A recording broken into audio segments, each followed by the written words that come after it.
Hello दोस्तों, स्वागत है आपका साइंस मैजिक क्लास में।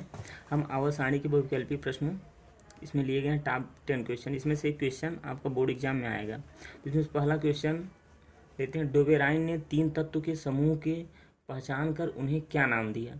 जो डोबेराइन थे सबसे पहले कौन, वर्जिलियस ने किए थे, फिर उसके बाद वो धातु पे किए थे। फिर डोबेराइन ने त्रिक सिद्धांत दिया था। कौन सा सिद्धांत दिया था? त्रिक सिद्धांत। तो इसका आंसर क्या होगा? ट्रायड।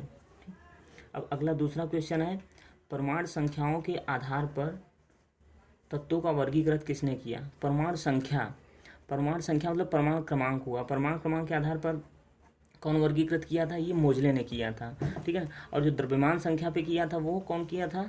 वो मेंडलीफ ने किया था। और जो मोजले थे वो परमाणु संख्या के आधार पर वर्गीकृत किए थे मोजले ने आधुनिक परमाणु का आधुनिक आवर्त सारणी दिया था, मेंडलीफ का आधुनिक आवर्त सारणी।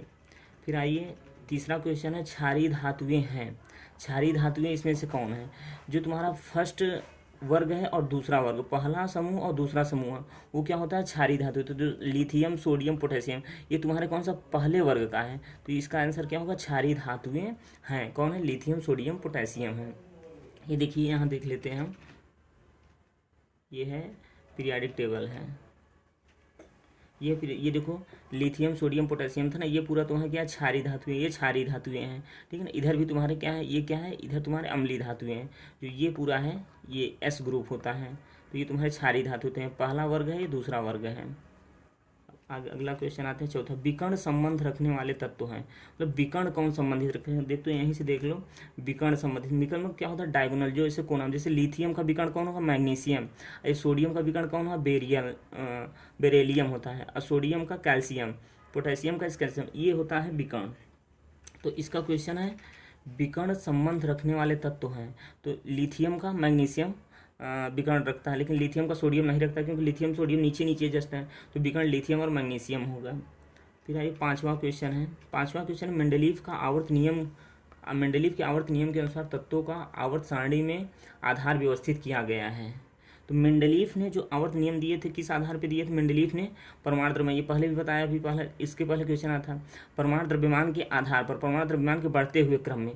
परमाणु द्रव्यमान किसे कहते हैं? परमाणु द्रव्यमान जो होता है, परमाणु भार होता है, उसी को हम परमाणु द्रव्यमान ही कहते हैं। तो परमाणु द्रव्यमान के बढ़ते हुए क्रम में मेंडलीफ ने दिया था। और जो आधुनिक आवर्त मेंडलीफ का आधुनिक आवर्त सारणी थी, वो परमाणु क्रमांक के आधार पर थी। तो पांचवें का आंसर क्या होगा? सी, परमाणु द्रव्यमान। अब आते हैं छठवां क्वेश्चन, निम्नलिखित में किसका आकार बड़ा होगा। तो देखो, आकार ऊपर से नीचे तरफ आकार बढ़ता है। जैसे ऊपर समूह में जब ऊपर से नीचे तरफ जाते हैं तो आकार बढ़ता है। तो लिथियम, सोडियम, पोटेशियम, रुबिडियम है। तो देखो, रुबिडियम सबसे नीचे होता है आवर्त सारणी में। ये है लिथियम, सोडियम, पोटेशियम, रुबिडियम। ये रुबिडियम नीचे है, तो सबसे पहले इसका छोटा होगा, फिर इससे बड़ा ये होगा, इससे बड़ा होगा रुबिडियम। रुबिडियम का परमाणु त्रिज्या क्या होती है? बड़ा होता है। तो ये तुम्हारे ये छठवें का आंसर कौन सा हो जाएगा? डी, रुबिडियम हो जाएगा। उसके सातवें क्वेश्चन में, निम्न में से कौन अधिक विद्युत ऋणात्मक तत्व है। तो इसमें से अधिक विद्युत ऋणात्मक तत्व कौन से होते हैं? ये होता है फ्लोरीन होता है। क्योंकि जब देखो विद्युत ऋणात्मक, जब दाएं से बाएं की तरफ जाओगे तो विद्युत ऋणात्मक क्या होता है? बढ़ता है। तो फ्लोरीन ये तुम्हारा सबसे बाएं की तरफ तत्व है। और जो आर्गन है, ये तो तुम्हारा अक्री गैस है, A0 समूह में आता है। तो इसका आंसर होगा सी। उसके बाद आता है निरूपक, प्रारूपिक तत्व होते हैं। जो आठवां है, प्रारूपिक तत्व होते हैं। प्रारूपिक तत्व कौन होते हैं? इसमें तुम्हारा सोडियम तुम्हारा जो क्षारीय होता है वो निरूपक प्राकृतिक तत्व होता है। तो इसका आंसर होगा ए, सोडियम। अब आवर्त सारणी में दिया है, नौवां क्वेश्चन है। ये नौवां क्वेश्चन है, आवर्त सारणी में बाएं से दाएं और जाने पर प्रवृत्तियों के बारे में कौन सा कथन सत्य है, असत्य है। इसमें पूछा है कौन सा कथन असत्य है। ये तुम्हारे उसका है क्वेश्चन, एनसीईआरटी का है। तो इसमें से पहला असत्य इसमें बताना है। इसमें पहला है, तत्वों की धात्विक प्रकृति घटती है। जब बाएं से दाएं जाते हैं तो जो तुम्हारा बायां होता है वो धातु होता है। बाएं से धातु होता है, आगे की तरफ जाओगे तो अधातु होता है। तो इसका क्या है? ये सही है, धात्विक प्रकृति घटती है, तो ये सही है। तो इसमें असत्य पूछा है। संयोजकता, इलेक्ट्रॉनों की संख्या बढ़ जाती है। संयोजकता, इलेक्ट्रॉनों की संख्या बढ़ जाती है। तो बाएं से दाएं जाते हैं तो इलेक्ट्रॉनों की संख्या भी बढ़ जाती है। परमाणु आसानी से इलेक्ट्रॉन का त्याग करते हैं। ये सी नंबर। डी नंबर दिया है, इनके ऑक्साइड अधिक अम्लीय हो जाते हैं। तो इसका आंसर क्या होगा? इनके ऑक्साइड अधिक अम्लीय होते हैं। तो ये इसमें से असत्य कौन है? असत्य होगा सी परमाणु आसानी से इलेक्ट्रॉन का त्याग करते हैं। देखो जो धातुएं होती हैं वो इलेक्ट्रॉनों का क्या करती हैं? त्याग करती हैं, और जो अधातुएं होती हैं इलेक्ट्रॉनों का ग्रहण करती हैं। तो जो परमाणु आसानी से इलेक्ट्रॉन त्याग नहीं करते हैं, ठीक है, जो उधर से तुम दाएं से बाएं की तरफ जाओगे तो इलेक्ट्रॉन का ग्रहण करते हैं, जैसे अधातुएं होती हैं उधर तो ग्रहण करेंगे। अब अगला क्वेश्चन आओ 10वां, उभयधर्मी ऑक्साइड हैं, इसमें से उभयधर्मी ऑक्साइड कौन है? तो उभयधर्मी ऑक्साइड किसे कहते हैं? पहले समझ, जो क्षारीय धातुएं होती हैं, जो क्षारीय धातुएं और अम्लीय धातुएं, जो दोनों का गुण प्रदर्शित करता है तो उसे हम उभयधर्मी ऑक्साइड कहते हैं। जैसे अधिकतर, और उसके बाद क्या होता है, ये अम्ल और क्षार दोनों से अपक्रिया करके लवण और पानी बनाते हैं।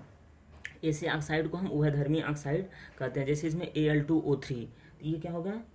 उभयधर्मी ऑक्साइड होता है। जैसे जिंक हो गया, एल्युमिनियम हो गया, कांच हो गया, टीन हो गया, ये सब क्या होते हैं? ये क्षारीय और अम्लीय दोनों का ये रूप प्रदान करती हैं, दोनों का अभिलक्षण दर्शाती हैं ये। तो इसमें Al2O3 हो जाएगा उभयधर्मी ऑक्साइड। अब आ जाओ 11 नंबर क्वेश्चन पे आ जाओ, लास्ट क्वेश्चन है, निम्न में अम्लीय ऑक्साइड है। अब इसमें अम्लीय ऑक्साइड देखो, फास्फोरस तुम्हारा किस तरफ होता है? दाएं तरफ होता है। तो इसमें जो फास्फोरस P2O5 ये तुम्हारा अम्लीय ऑक्साइड होगा। बाकी इधर एल्युमिनियम अभी तो पढ़ ही चुके, एल्युमिनियम उभयधर्मी ऑक्साइड है, ये अम्लीय ऑक्साइड होगा। अब आगे 11 क्वेश्चन था, ये आवर सारणी में 11 क्वेश्चन हमारे थे जो कि कंप्लीट हो गए पूरे 11 क्वेश्चन। इसको अब और हम हर चैप्टर के ऐसे 10-10 11-11 क्वेश्चन देंगे, और इसको लाइक, सब्सक्राइब और शेयर भी करते रहिए। अच्छा लगे तो कमेंट भी करिए। ठीक, धन्यवाद।